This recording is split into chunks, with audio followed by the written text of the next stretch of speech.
यार सबैमा हार्दिक नमस्कार। संस्कार चिन्तन श्रृङ्खलामा आज 7औं श्रृङ्खला लिएर उपस्थित भएको छु। आज कस्तो भोजन ग्रहण गर्ने भन्ने सन्दर्भमा केही चर्चा गर्न यहाँहरू समक्ष उपस्थित भएको छु। हामीले निश्चय नै खान चाहिँ सिक्यौँ, तर कस्तो खाने, कसरी खाने, कुन दिशातर्फ फर्केर खाने, खाएपछि के अपनाउने विधिहरू प्राकृतिक रूपमा हाम्रा ऋषिमुनिहरूले अपनाएका जे जस्ता विधिहरू थिए तिनीहरूका बारेमा हामीले केही न केही चिन्तन गर्न सक्यौँ भने निश्चय नै हामी आधुनिक रूपमा हामीमा जुन शारीरिक र मानसिक रूपमा जुन अस्वस्थका लक्षणहरू देखिँदै गएका छन् तिनबाट हामीहरू निश्चय नै केही न केही मात्रामा मुक्त हुँदै जान सक्नेछौँ। र हामीले शरीरलाई केवल भोजन भनेको अघाउनका लागि मात्रै होइन, त्यसले बुद्धिलाई र विवेकलाई पनि त्यसले प्रोत्साहन गर्छ। कस्तो खाँदा हाम्रो बुद्धि र विवेक पनि बढ्छ र कस्तो खाँदा हाम्रो बुद्धि विवेकमा पनि असर पर्दै जान्छ भन्ने बारेमा सोच विचार गरेर हामीले खाद्य पदार्थमा र खाने समयका बारेमा पनि हामीले चिन्तन गर्नु आवश्यक छ। स्वस्थ भनेको भनेको आफ्नो नीति नियम र आहार विहार हरेक कुरामा स्थ भनेको रहनु भन्ने अर्थमा स्वस्थ हो।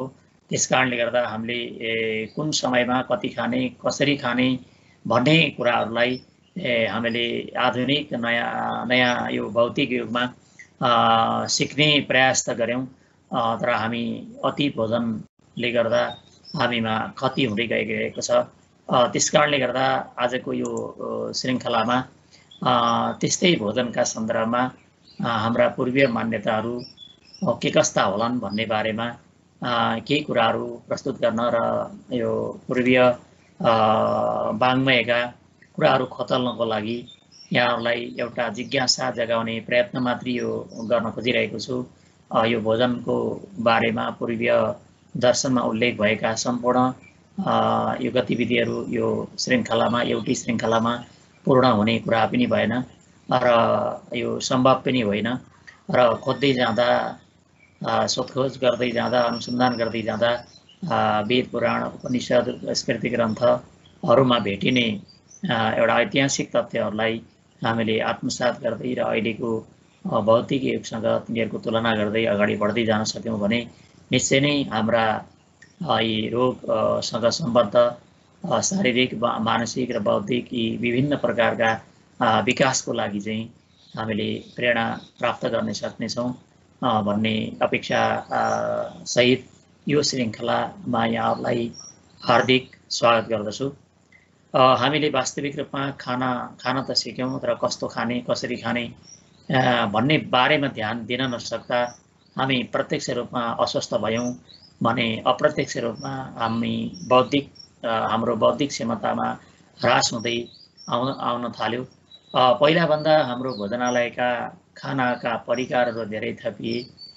हाम्रा ऋषिमुनिहरूको पालामा, हाम्रा पूर्वजहरूको पालामा खानाका धेरै त्यति परिकारहरू हुँदैनथे, तर धेरै परिकारहरू त थपिए, तर तिनले हामीलाई शौचालयमा र औषधालयमा धेरै समय प्रतीक्षा गरेर बसिरहन बाध्य बनाए। हाम्रा ऋषिमुनिहरूको पालामा न धेरै औषधालयहरू थिए, न शौचालयमा बसिरहनु पर्ने स्थिति थियो। अहिले हाम्रो यो अत्याधुनिक विभिन्न परिकारका खाद्य पदार्थहरूले गर्दा हामीलाई अस्वस्थ बनाउँदै गएको छ र हामी शौचालयमा धेरै समयसम्म बस्नुपर्ने र औषधालयमा हाम्रो भिड बढ्दै जाने स्थिति देखिएको छ। त्यस कारणले गर्दा हामीले यी कुराहरूमा ख्याल गरेर अगाडि बढ्नु आवश्यकता छ। अब हामीले जुन भोजन खान्छौँ, खाने भोजनलाई हामीले निन्दा गर्नु हुँदैन। निन्दा गरिएर खाइएको चाहिँ भोजनले हामीलाई निश्चय नै स्वस्थकर बनाउँदैन र त्यो पच्दा पनि पच्दैन र न मानसिक न शारीरिक रूपमा हामीलाई त्यसले सहयोग गर्छ, सघाउँछ। त्यस कारणले गर्दा जे जस्तो पाकेको छ त्यसलाई अत्यन्त खुसी भएर, प्रसन्न भएर खाने प्रयत्न गऱ्यौँ भने निश्चय नै हामीले त्यो भोजनबाट प्राप्त हुने ऊर्जा पनि हामीले ग्रहण गर्न सक्नेछौँ। हामीले अब भोजन गर्नुभन्दा अगाडि हाम्रा ऋषिमुनिहरूले सदैव स्नान गर्ने अनि सन्ध्या गर्ने र सूर्यलाई अर्घ दिने एउटा नियम बसालेका थिए। दैनिक रूपमा स्नान गर्दा शरीरमा ऊर्जा प्राप्त हुन्छ, शारीरिक मलहरू चाहिँ जो विकारहरू छन् तिनीहरू नष्ट हुन्छन् र ऊर्जा प्राप्त हुन्छ। सन्ध्या गर्दा त्यसबाट एकाग्रता चाहिँ प्राप्त हुन्छ र सूर्यलाई अर्घ दिँदा सूर्यसँग हाम्रो स्वास्थ्यको सूर्यसँग सम्बद्ध अत्यन्त आरोग्यम भास्कर आदि चेत भनेर यदि भगवान सूर्यबाट हामीले स्वस्थ हुने चाहना राख्नुपर्छ भन्ने सन्दर्भमा यो आएको छ आयुर्वेदहरूमा पनि। र हामीले जुन गायत्री मन्त्र जप्ने गर्छौँ त्यो गायत्री मन्त्रको वास्तविक अर्थ पनि सूर्यकै उपासना हो। सूर्यको उपासना गर्दा हामीमा रहेका अन्धकारहरू निश्चय नै तिनीहरू हट्दै जान सक्नेछन् र हाम्रो स्वास्थ्यमा पनि त्यसले निश्चय नै सकारात्मक प्रभाव पार्न सक्छ। त्यसकारणले गर्दा हामीले दैनिक रूपमा स्नान गर्ने, सन्ध्या गर्ने र सूर्यलाई अर्घ दिने परम्परा बसाल्न सक्यौँ भने र घरमा पकाएको भोजन सबैभन्दा पहिला हामीले भगवानलाई अर्पण गरेर खाने बानी बसालेका थिए हाम्रा ऋषिमुनिहरूले। हामीले त्यो परम्परालाई पुनर्जीवन दिन सक्यौँ भने पनि हामी स्वस्थ रहन सक्छौँ। खाना खानुभन्दा पहिला दुवै हात, दुवै खुट्टा र मुख धोएर अत्यन्त सावधान भई भोजन गर्नुपर्छ भनेर हाम्रा ऋषिमुनिहरूले पनि हामीलाई सिकाएका थिए। अहिले हात मिची साबुनले हात मिचेर हामीले खान त सिक्यौँ, तर खुट्टा धुने, मुख राम्रोसँग धुने र अत्यन्त सावधानपूर्वक चाहिँ नबोलिकन एकाग्र भएर खाने परम्परालाई हामीले छाड्दै गएका छौँ। खाना खाने बेलामा कुराकानी गर्दै जाने, मोबाइल चलाइरहने, युट्युब हेर्ने, हरेक कुराहरू चाहिँ हाँस्दै खाने, अलिकति कुराकानी गर्दै खाँदा त्यसले गर्दा हाम्रो स्वास्थ्यमा नकारात्मक प्रभाव पर्दै जान्छ। आफूले खाने भोजनको हामीले सधैँ प्रशंसा गरिरहनुपर्छ।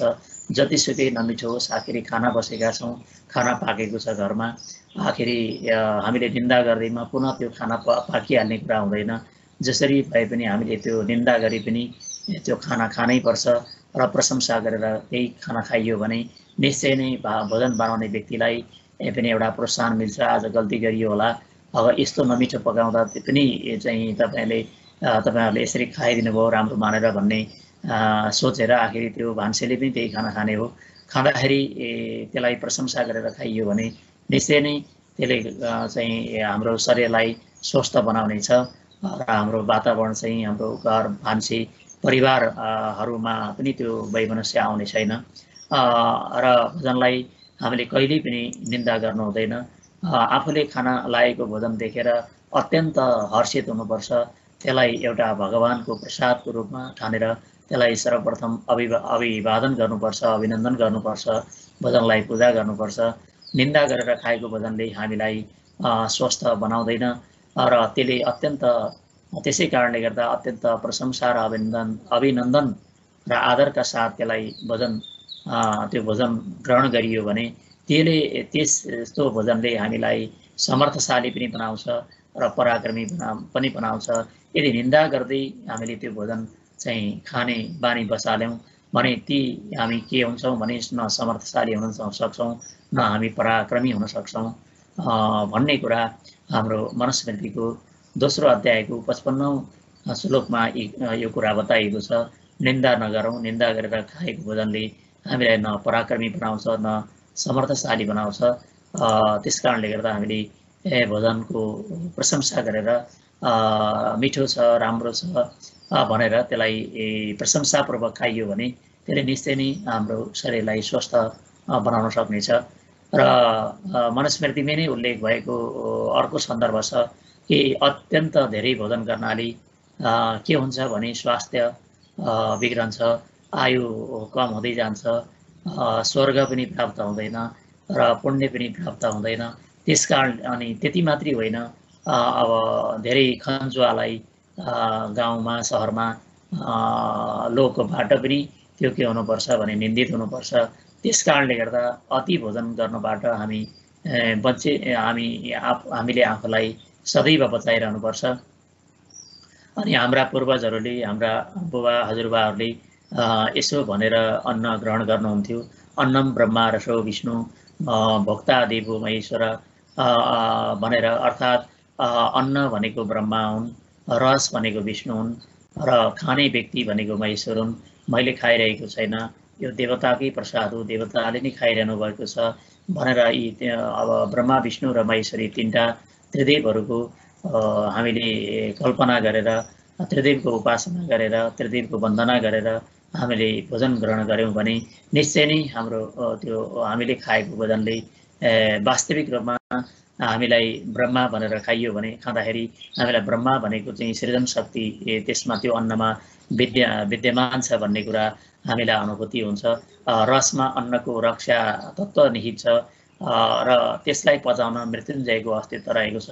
मृत्युलाई जित्ने भनेको भगवान् शङ्कर हुनुहुन्छ। त्यस कारणले गर्दा अन्नम ब्रह्मा रसो विष्णु भोक्ता देवो महेश्वर भनेर यसरी हामीले ब्रह्मा विष्णु र महेश्वरको कल्पना गरेर त्यो अन्नमा त्रिदेवको अस्तित्व स्वीकारेर भोजन ग्रहण गऱ्यौँ भने निश्चय नै हामीले त्यो भोजनबाट सृजनात्मक शक्ति प्राप्त गर्नेछौँ। अनि रक्षा तत्त्व जुन रस हो त्यसबाट रक्षा तत्त्व हामीले प्राप्त गर्न सक्नेछौँ र अनि त्यो अन्नलाई पचाउन सक्ने जुन हाम्रो पाचन प्रणाली हो त्यो पनि हामीले सक्रिय भएको अनुभूति गर्न सक्नेछौँ। र सृजन शक्ति र रक्षा तत्त्वलाई ख्याल हामीले गर्न सकेनौँ भने मृत्युञ्जयको अस्तित्वलाई हामीले प्राप्त गर्न सक्ने कुरो भएन। अनि हामीले जुन भोजन गर्छौँ त्यो भोजनलाई एउटा ईश्वरीय उपासना जस्तै हो भनेर हामीले ग्रहण गर्नुपर्छ। भोजन ग्रहण गर्ने क्रममा हामीले जसरी ईश्वरको उपासना गर्न मन्दिरमा जान्छौँ, अत्यन्त शुद्ध भावना भएर शुद्ध मन लिएर जसरी मन्दिरमा गएर दर्शन गर्छौँ, जसरी हामीले घरमा वरिपरि जतासुकै हाम्रो पूजाआजा भएको ठाउँमा गयौँ भने त्यहाँ जाँदा पनि हामी अत्यन्त शुद्ध भएर स्नान गरेर शुद्ध पवित्र वस्त्रहरू लगाएर अनि शुद्ध मनले जसरी हामीले चाहिँ भगवानको चाहिँ उपासना गर्छौँ, पूजा अर्चना गर्छौँ, त्यस्तै तरिकाले भोजन पनि एउटा भगवानकै उपासना हो, भगवानकै पूजा हो भन्ने तरिकाले हामीले त्यो भोजनलाई स्वीकार गर्न सक्यौँ भने निश्चय नै हामी स्वस्थ हुन सक्नेछौँ र बौद्धिक रूपमा पनि हाम्रो क्षमता वृद्धि हुँदै जान सक्नेछ। हामी वास्तविक रूपमा पेट भर्नका लागि हामीले मात्रै हामी खाँदैनौँ, पेट भर्नको लागि मात्रै खाने हो भन्ने सोच्यौँ भने हामीलाई बौद्धिक र मानसिक रूपमा त्यसले कुनै पनि विकास गर्न चाहिँ सक्दैन र शारीरिक रूपमा पनि हामी जति स्वस्थ हुनुपर्ने हो त्यो चाहिँ हामी हुन सक्दैनौँ, किनकि पेट भर्नकै लागि हामीले खाने होइन। सम्पूर्ण खाद्य पदार्थलाई ब्रह्म हुन् अर्थात् ईश्वरीय सृष्टि हो, ईश्वरले सबै यो ईश्वरकै सृष्टि हो भनेर हामीले ग्रहण गर्नु आवश्यक छ। भोजन गर्नु एक प्रकारको ईश्वरीय उपासना हो, पूजाआजा गर्नु जस्तै हो भनेर यो कुरा चाहिँ मनमा राखेर मनन गरेर हामीले भोजन गर्दा मनलाई पवित्र बनाएर चाहिँ गऱ्यौँ भने हाम्रो मनमा पवित्र भावनाको उदय हुन्छ र मन पवित्र भएर गरिएको भोजनले हाम्रो शरीरलाई र विचारलाई पनि स्वस्थ बनाउँछ। यदि अपवित्र भावना ग्रहण गर्दै हामीले त्यो भोजनलाई ग्रहण गऱ्यौँ, भोजन गर्ने बेलामा अत्यन्त तनावको रूपमा तनाव चाहिँ अवस्थामा मनमा धेरै चाहिँ कुराहरू खेलाएर अत्यन्त बेचैन भएर चाहिँ हामीले भोजन ग्रहण गऱ्यौँ भने त्यसरी गरिएको भोजनले हाम्रो शरीरलाई त अस्वस्थ बनाउँछ नै, हाम्रो विचारलाई पनि अस्वस्थ बनाउँछ। जब हामीले भोजन गर्नुलाई ईश्वरीय उपासना जस्तै ठान्छौँ त्यति ठानिसकेपछि हाम्रो पवित्र भावनासँग साक्षात्कार गर्न थालेको अनुभूति हामीले गर्छौँ र त्यति बेला हामीले किन नुहाउनु पर्दो रहेछ, अनि भोजन गर्दा जुत्ता चप्पल अनि शरीरका अपवित्र र पसिला लुगाहरू छोडाएर धोती जस्ता पवित्र र हलुका लुगाहरू लगाएर भोजन किन गर्नुपर्दो रहेछ, अनि कुर्सी टेबलमा बसेर होइन फिर्कामा आराम साथ बसेर किन भोजन गर्नुपर्दो रहेछ, सार्वजनिक होटलहरूमा होइन किन घरायसी खानामै जोड दिनु पर्दो रहेछ इत्यादि जिज्ञासाहरूको समाधान गर्न हामीले आफै सक्नेछौँ। किनकि यो ईश्वरीय उपासना गर्दा हामीले यी धेरै कुराहरूलाई विचार गरेर गरिरहेका हुन्छौँ। ईश्वरीय उपासना जस्तै ठानेर गरिएको भोजनले हामीलाई स्वस्थ मात्र बनाउँदैन, त्यसले दीर्घजीवी पनि बनाउँछ र हामीलाई लामो समयसम्म स्वस्थ रहेर हामी धेरै देख्न, धेरै पढ्न, धेरै अध्ययन गर्न, अनुभव लिन र आफ्ना अनुभवहरू अरूलाई बाँड्न र अरूलाई पनि स्वस्थ बनाउन हामी सक्षम हुनेछौँ। अब हामीले जुन चाहिँ खान्छौँ, खाना खाँदा हामीभन्दा पनि अरूको अस्तित्व छ संसारमा, हामी मात्रै केवल होइनौँ भन्ने एउटा भावना लिएर अरूलाई खुवाएर, अरूलाई सन्तुष्ट तुल्याएर हामीले भोजन गर्ने प्रयत्न गऱ्यौँ भने निश्चय नै त्यसले गर्दा हामीलाई एउटा नैतिक र आचरण सदाचारयुक्त एउटा व्यवहारमा कुशल व्यक्तित्वको रूपमा हामीले समाजमा आफ्नो प्रतिष्ठा कायम गर्न सक्छौँ। यदि अरूलाई नखुवाइकन एक्लै मात्रै भोजन गर्न थाल्यौँ, एक्लै परिवारमा मात्रै भोजन गर्न थाल्यौँ, वरिपरि छरछिमेक इष्टमित्र दुखी दरिद्री अब हाम्रा जीव जन्तुहरू हरेक चाहिँ वरिपरि रहेका संसार मानिस मात्रै होइन अरू प्राणीहरू मा पनि के कस्तो भोकको चाहिँ पीडा छ भन्ने कुरा हामीले बुझ्ने प्रयत्न गरेनौँ भने हामीले वास्तविक रूपमा आफू मात्रै बाँचौँ, अरूलाई बचाउँ भन्ने भावना राख्न सक्दैनौँ। त्यसकारणले गर्दा हामीलाई प्रत्येक दिन चाहिँ बलि वैश्य देव गरेर मात्र भोजन गर्ने जुन परम्परा ऋषिमुनिहरूले प्रवर्तन गरेका थिए, त्यो बलि वैश्य देव गर्ने प्रचलन चाहिँ अहिले हाम्रो धेरै लोप भइसकेको छ। अलिअलि कता कता चाहिँ वृद्ध बुवा आमाहरूले गर्नुहुन्छ होला, तर वास्तविक रूपमा यो बलि वैश्य देव गर्ने प्रचलन हटिसकेको छ। र त्यसले गर्दा किन बलि वैश्य देव गर्नुपर्छ भन्दा हाम्रो घरमा प्रायःसो चाहिँ चुलो बाल्दा अनि ढिकी जाँतो र नाङ्लामा अन्नहरू कुट्दा, पिस्दा र निपन्दा अनि झाडु लगाउँदा यी विभिन्न किसिमका 5 प्रकारका जीवहरूको हत्या हुने गर्दछ। तिनको हत्याको प्रायश्चित्त स्वरूप प्रत्येक गृहस्थीले ब्रह्म यज्ञ, पितृयज्ञ, देवयज्ञ, भूतयज्ञ र अतिथि यज्ञ यी गर्नुपर्छ भनेर ऋषिमुनिहरूले प्रवर्तन गरेका थिए। अहिले अब हामीले चुलोमा आगो बाल्दैनौँ, ग्यासमा बाल्न थालिसक्यौँ, ढिकी जाँतो नाङ्लोको प्रयोग गर्न छोडिसक्यौँ र झाडु पनि लगाउन छाडिसक्यौँ।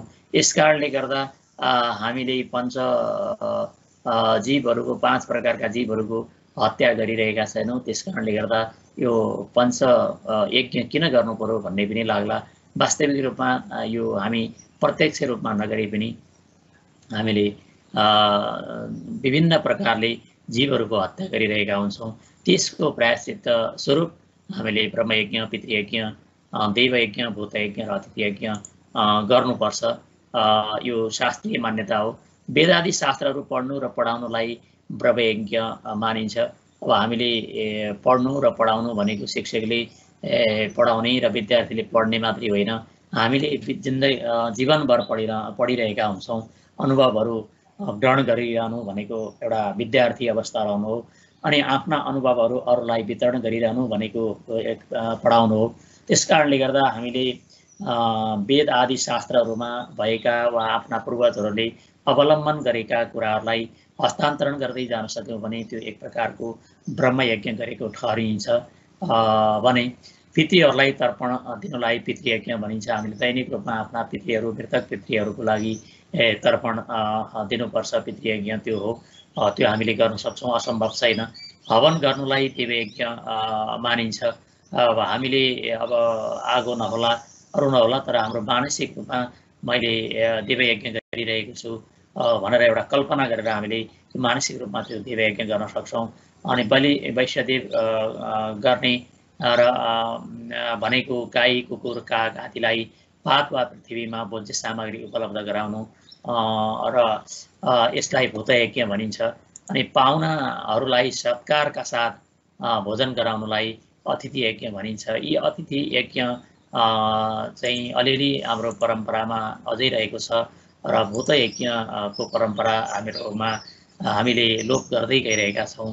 हामीले गाई तिहार, कुकुर तिहार, काग तिहारमा मात्रै गाई कुकुर र काग आदि जीवजन्तुहरूलाई भोजन चाहिँ दिएर खाने होइन कि हामीले प्रत्येक दिन बिहानको विशेष गरेर बिहानको भोजनलाई हामीले त्यसरी अर्पण गरेर पापा पृथ्वीमा भोज्य सामग्री उपलब्ध गराएर हामीले भूतयज्ञ गर्न सक्छौँ र पाहुनाहरूलाई हामीले सत्कारका साथ भोजन गराएर अतिथि यज्ञ हामीले सम्पन्न गर्न सक्छौँ।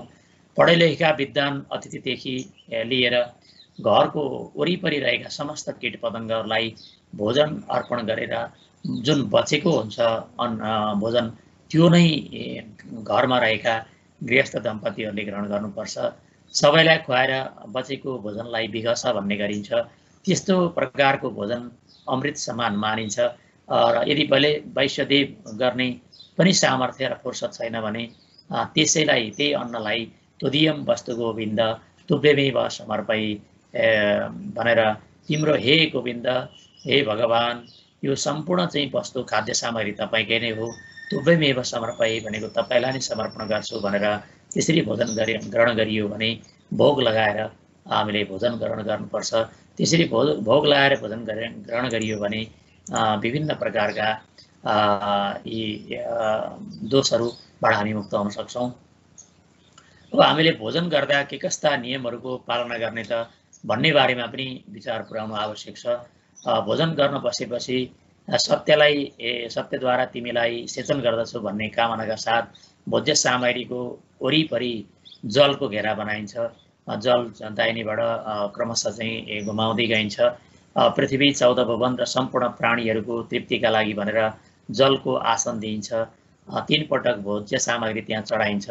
त्यसरी दिएपछि त्यसपछि अमृत रूपी जलको आसन दिन्छु भन्ने भावनाका साथ जल आचमन गरेर मौन रही आफै भित्रका जुन हामी आफूभित्र शरीरभित्र रहेका पञ्चप्राणहरू हुन्छन्, प्राण हुन्छ, अपान हुन्छ, व्यान हुन्छ, उदान हुन्छ, समान वायु, यी 5 प्रकारका जो चाहिँ प्राणहरू छन् ती प्राणहरूलाई हामीले आहुति स्वरूप 5 गाँस चढाएपछि वा खाएपछि हामीले भोजन ग्रहण गर्नु उपयुक्त मानिन्छ। भोजन ग्रहण गर्दा हामीले शिरलाई अत्यन्त खुला राखेर भोजन ग्रहण गर्नुपर्छ।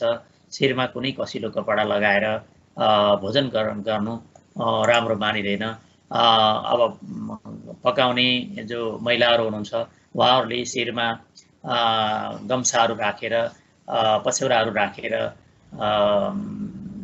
यसरी चाहिँ भोजन बनाइयो भने त्यसबाट त्यो रौँहरू भोजनहरूमा पर्दैनन्, खाद्य पदार्थमा पर्दैनन् र त्यो भोजन अशुद्ध मानिँदैन। भोजनमा यदि रौँ पर्यो भने त्यो अखाद्य मानिन्छ, जुठो मानिन्छ। यो चाहिँ परम्परा हाम्रो महाभारतमा पनि उल्लेख भएका कुराहरू छन्। टोपी लगाएर भोजन गर्दा बुद्धिमा नकारात्मक असर पर्छ।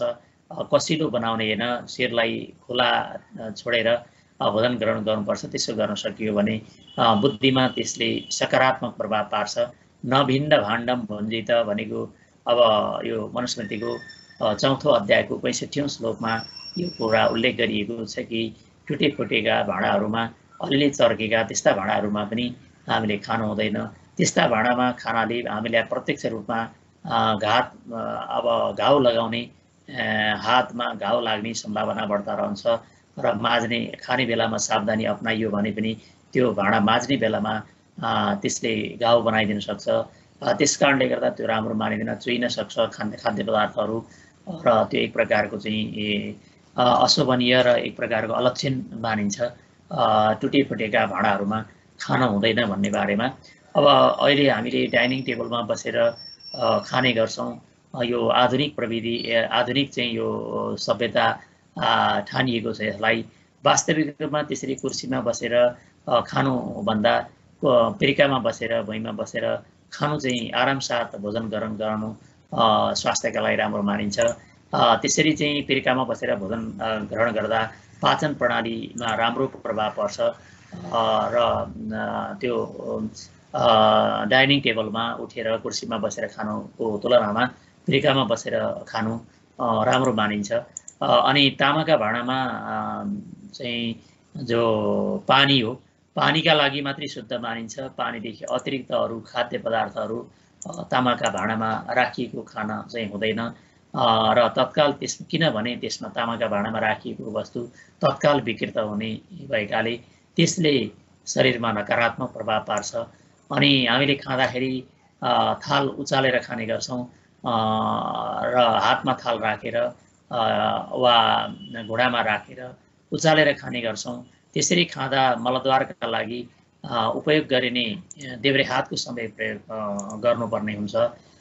खाना खाने बेलामा देब्रे हातको प्रयोग निषिद्ध मानिएको छ र अरूलाई खाना दिने बेलामा खाने चाहिँ सन्दर्भमा जो भान्सेहरू हुन्छौँ उहाँहरूले पनि देब्रे हातले खानाहरू दिनु अशोभनीय र अशास्त्रीय मानिन्छ। किनभने शास्त्रीय दृष्टिले हाम्रो नाभि भनेको नाभिभन्दा तल्लो अङ्गका लागि चाहिँ यो देब्रे हात र नाभिभन्दा माथिल्लो अङ्गको लागि दाहिने हातको प्रयोग गर्नुपर्छ भन्ने सन्दर्भमा त्यो देब्रे हात अशुभ मानिएको हुन्छ। अनि हामीले जुत्ता चप्पल लगाएर खाने प्रचलन पनि अहिले आइसकेको छ। जुत्ता चप्पल लगाएर खाँदाखेरि त्यसले गर्दा त्यसमा जसरी हाम्रो बुढी औँठामा चाहिँ हामीले थिच्यौँ भने त्यसको सिधा प्रभाव मस्तिष्कमा पर्छ। अब हामीले त्यसरी खाना खायौँ र अलिकति त्यो कसिएका जुत्ता मोजाहरू लगाएर त्यसरी कपडा लगाएर हामीले खाना थाल्यौँ भने एक त हामीलाई मस्तिष्कमा नराम्रो प्रभाव पार्छ र अर्को दुर्गन्ध धेरै कीटाणु आइरहेका हुन्छन् जुत्ताहरूमा र त्यसले गर्दा सङ्क्रमण फैलिने डर हुन्छ। त्यसमा जुत्ता चप्पल लगाएर खानु चाहिँ राम्रो मानिँदैन। अनि ग्रहण लागेको बेलामा पनि खाना चाहिँ निषिद्ध छ। किनभने त्यो ग्रहण लागेको बेलामा सूक्ष्म कीटाणुहरू पेटमा जाने त्यो प्रभाव त्यो असर चाहिँ पर्ने भएको हुनाले त्यस बेला भोजन नगर्नु भनेर हाम्रा ऋषिमुनिहरूले व्यवस्था गरेका हुन्। सलादका रूपमा हामीले जुन चाहिँ खाइन्छ गाजर मुला आदि त्यसलाई हामीले टुक्रा बनाएर खानु राम्रो मानिन्छ र त्यसलाई टोकेर खाँदाखेरि दाँतको सुरक्षा नहुन सक्छ। तुलसीको पात राखेर खाने परम्परा छ वैष्णव र निम्बार्क आदि वैष्णव सम्प्रदायमा।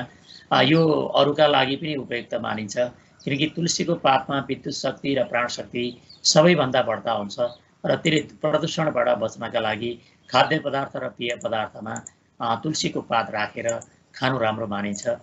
भोजन गर्दा मुख्यतः हामीले ईश्वरीय उपासना जस्तै ठानेर अभक्ष्य भक्षणबाट टाढै रहेर दृष्टिदोषबाट बच्नका लागि विशेष ध्यान दिनुपर्छ र भगवानलाई अर्पण गरेर त्यो भगवानकै प्रसादको स्वरूप हो भनेर हामीले खाना खायौँ भने हामी शारीरिक रूपमा र मानसिक रूपमा समेत हामी स्वस्थ हुनेछौँ र हाम्रो आयु पनि बढ्नेछ।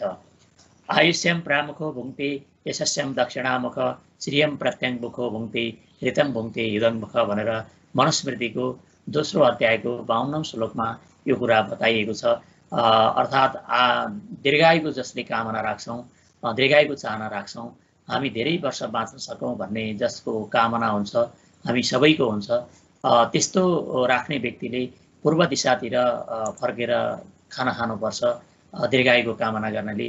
अनि आफ्नो कीर्ति रहोस् मरेपछि नै नाम रहोस् भनेर जो कीर्ति यश राख्ने चाहिँ चाहना हुन्छ त्यस्ता व्यक्तिले दक्षिण दिशातिर फर्केर खानु उपयुक्त मानिन्छ। अनि धनको जसले धनी हुने कामना राख्छन् त्यस्ता व्यक्तिले पश्चिमतिर फर्केर खाना खानु राम्रो मानिन्छ। अनि सत्यको चाहना चाहिँ सत्यमा अडिरहने सत्यमा जो सत्यको जसले चाहना बढ्ता राख्छ त्यस्ता व्यक्तिले उत्तर दिशातिर फर्केर खाना खानु राम्रो मानिन्छ।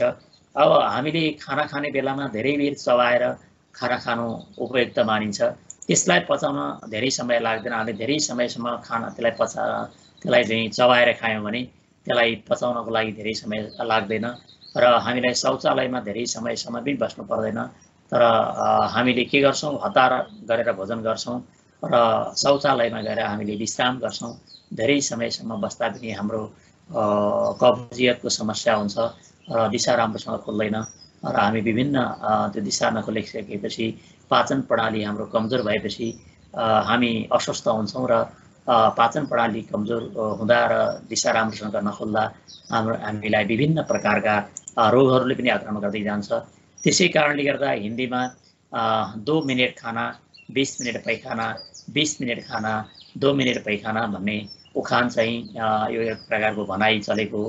यदि हामीले 2 मिनट लाएर खाना खायौँ भने 20 मिनट हामी पाइखानामा अर्थात् शौचालयमा बस्नुपर्छ। अनि हामीले 20 मिनट लगाएर खाना खायौँ भने हामीले 2 मिनटमा शौचालयमा गएर हामी शौचालयबाट बिदा हुन सक्छौँ। त्यसकारणले गर्दा हामीले शौचालयमा धेरै बस्ने होइन, भोजनालयमा हामीले भोजन खाने बेलामा हामी धेरै समयसम्म त्यसलाई चाहिँ चबाएर खाने प्रयत्न गरौँ, जसका कारणले गर्दा हामीलाई कब्जियत हुँदैन र खाना खाँदै गर्दा हामीले त्यसलाई धेरै बेर चबाएर खायौँ भने त्यसबाट हाम्रो रियाल उत्पादन हुन्छ। त रियाल उत्पादन भएको रियालले हामीलाई पाचन त्यो अन्नलाई भोजनलाई पचाउन सक्ने एउटा क्षमता त्यसबाट वृद्धि हुन्छ। र हामी यदि त्यो खाना खाँदै गर्दा पानीको पनि हामी सेवन गर्छौँ भने त्यसले गर्दा हामीले खाएको जुन रियाल हो, खाँदै गर्दा उत्पादन भएको जुन रियाल हो त्यसलाई पातलो बनाइदिन्छ र हामीलाई कब्जियतको समस्या हुन्छ। यदि खाना खाँदै गर्दा यदि चाहिँ खाना अड्कियो भने हामीले त्यसको लागि चाहिँ पानीको उपयोग गर्न सक्छौँ।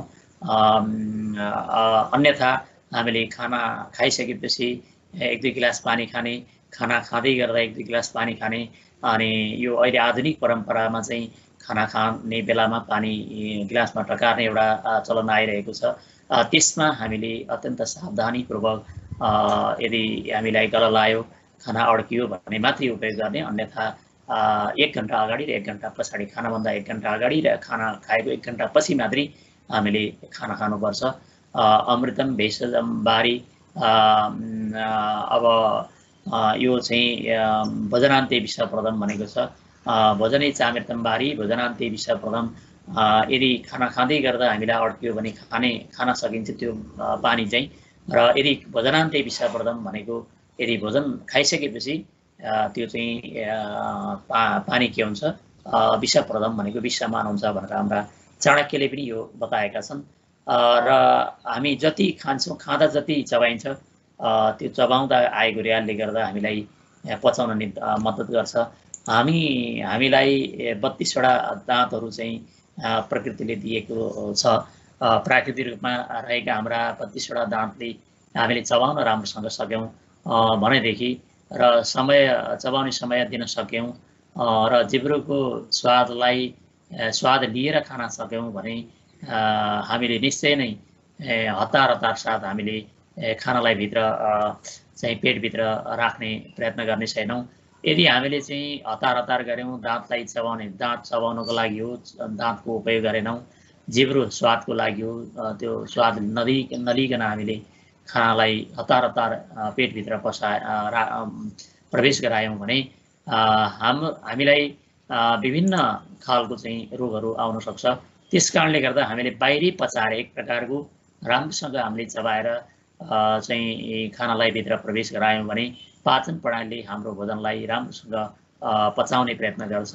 अन्यथा हामीले त्यो पाचन प्रणालीले सबै कुरा चाहिँ गर्न सक्दैन र जसका कारणले गर्दा हामी कब्जियतको शिकारमा पर्नेछौँ र कब्जियतकै कारणले गर्दा हामीलाई विभिन्न किसिमका रोगहरू पनि निम्त्याउनेछ। भोजन गरिसकेपछि हामीले के गर्ने त अब भन्ने सन्दर्भमा पनि हामीले केही चिन्तन गर्नु आवश्यक छ। भोजन गर्नुभन्दा अघि र पछि हामीले दुवै हात खुट्टा मुख र आँखालाई समेत चिसो बनाउनु आवश्यक छ। हामीले मुखलाई त बनाउँछौँ र आँखालाई पनि बनाउनुपर्छ र खुट्टालाई पनि बनाइयो भने त्यसले गर्दा हाम्रो मस्तिष्कमा त्यसले सकारात्मक प्रभाव पार्छ। भोजन पछि राम्रोसँग भोजन पच्न सकोस् भन्ने कामनाले बायाँ हात पेटमा राखेर दायाँ हात घुमाउँदै अगस्त्य, कुम्भकर्ण, शनि, बडबानल, भीमसेन आदिको स्मरण गर्ने कुरा पनि शास्त्रीय मान्यता रहेको छ। भोजनान्ते शतपदम गच्छेत भन्ने यो परम्परा पनि ऋषिमुनिहरूले प्रवर्तन गरेका छन्। हाम्रा पूर्वजहरूले खाना खाइसकेपछि 100 पाइला चाहिँ हिँड्ने भनेको छ। 100 पाइलासम्म मात्रै हिँड्यौँ भने पनि हामीलाई त्यो भोजनले पचाउनलाई चाहिँ मद्दत गर्छ। र 100 पाइला हिँडिसकेपछि हामीले त्यो शारीरिक तौल पनि बढ्न सक्दैन र हामीले यदि भोजन खाइसके तत्काल सुत्यौँ भने त्यो भोजन पच्दैन, जठराग्नि प्रदीप्त भइरहेको हुन्छ। भोजन खाइसकेपछि नुहाउने र भोजन गरिसकेपछि सुत्ने यो दुवै कुराले हामीलाई विभिन्न प्रकारका रोगहरू उत्पन्न गराउँछ। भोजन पछि बिस्तारै हिँडडुल गर्ने र गर्नाले हाम्रो आयु पनि बढाउँछ, अर्थात् हामी स्वस्थ हुन्छौँ। स्वस्थ हुनु नै हाम्रो के हो, आयु बढ्नु हो। र भोजन गरेर दौडनु हुँदैन, त्यो दौडँदा चाहिँ त्यो मृत्युको मुखमा पुग्ने सम्भावना बढ्ता रहन्छ। भोजन भोजन खाइसकेपछि तत्काल चाहिँ दौडने प्रयत्न गर्नु हुँदैन।